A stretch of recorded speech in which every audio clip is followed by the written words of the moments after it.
वैसे संसद के कल से शुरू हो रहे मानसून सत्र में जनहित व देश हित के अनेकों ऐसे खास मुद्दे हैं जिन पर पूरे देश भर की पीड़ित जनता केंद्र सरकार की जवाबदेही चाहती है और जिन पर सभी विपक्षी पार्टियों को एकजुट व गंभीर होकर सरकार को कटघरे में खड़ा करना बहुत ज़रूरी है। जनता की यही चाहत व समय की मांग भी है और इस मामले में खासकर केंद्र सरकार के 3 नए कृषि कानूनों की वापसी की मांग को लेकर काफ़ी लंबे समय से दिल्ली सीमा पर व अन्य और स्थानों पर भी पूरे जी जान से आंदोलित किसानों के प्रति केंद्र सरकार की उदासीनता अति दुखद है तथा इनकी मांगों के संबंध में केंद्र को गंभीर व संवेदनशील होकर काम करने के लिए इन पर अब संसद में हर प्रकार का दबाव बनाना अत्यंत ज़रूरी है। साथ ही केंद्र सरकार की गलत आर्थिक व अन्य नीतियों एवं कार्यकलापों आदि से देश में बढ़ती बेरोजगारी के बीच खासकर पेट्रोल, डीजल व रसोई गैस आदि की कीमतों में लगातार हो रही वृद्धि से व महंगाई के आसमान छूने से भी अब लोगों के सामने काफ़ी दिक्कतें व मुश्किलें आदि खड़ी हो गई हैं। इस पर भी केंद्र सरकार की लापरवाही से जनता काफ़ी त्रस्त है। इतना ही नहीं बल्कि देश में कोरोना पीड़ित परिवारों की मदद व तेज़ गति से टीकाकरण आदि के संबंध में भी सरकार ने घोषणाओं की बाढ़ तो खूब लगा दी है, किंतु उन पर सही से अमल नहीं होने से भी देश की जनता काफ़ी ज़्यादा परेशान है। ये भी अति गंभीर व चिंता की बात है। बीएसपी के सांसद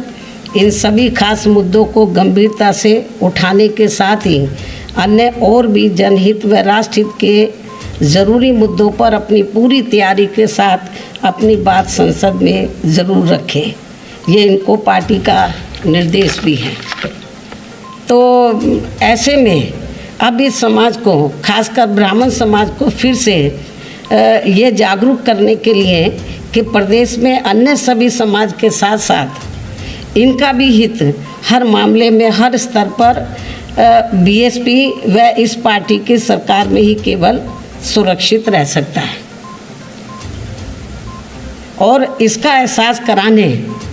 व इनको सन 2007 की तरह फिर से बीएसपी में जोड़ने के लिए इसी महीने 23 जुलाई से मेरे दिशा निर्देशन में बीएसपी के राष्ट्रीय महासचिव व राज्यसभा सांसद श्री सतीश चंद्र मिश्रा जी के नेतृत्व में इनकी धार्मिक भावनाओं को भी ध्यान में रखकर ये अभियान अयोध्या से शुरू किया जा रहा है। मुझे पूरी उम्मीद है कि यूपी के ब्राह्मण समाज के लोग अपने मान सम्मान व सुरक्षा तथा अपनी तरक्की आदि के लिए फिर से बीएसपी से जुड़कर इस बार अपनी सर्व समाज की लोकप्रिय सरकार जरूर बनाएंगे और इस बार ये लोग भारतीय जनता पार्टी के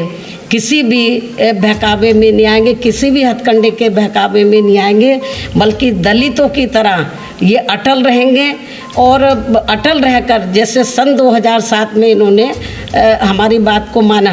और बीएसपी के साथ जुड़े हमारी सरकार बनाने में पूरा इन्होंने सहयोग दिया, वोट भी दिया तन मन धन से पूरा। लेकिन हमारी सरकार जब बनी तो हमने इनके हितों का हर मामले में हर स्तर पर पूरा ध्यान रखा। लेकिन अब वो पछता रहे हैं, इनके बहकावे में आ गए। दलित लोग इनके बहकावे में नहीं आए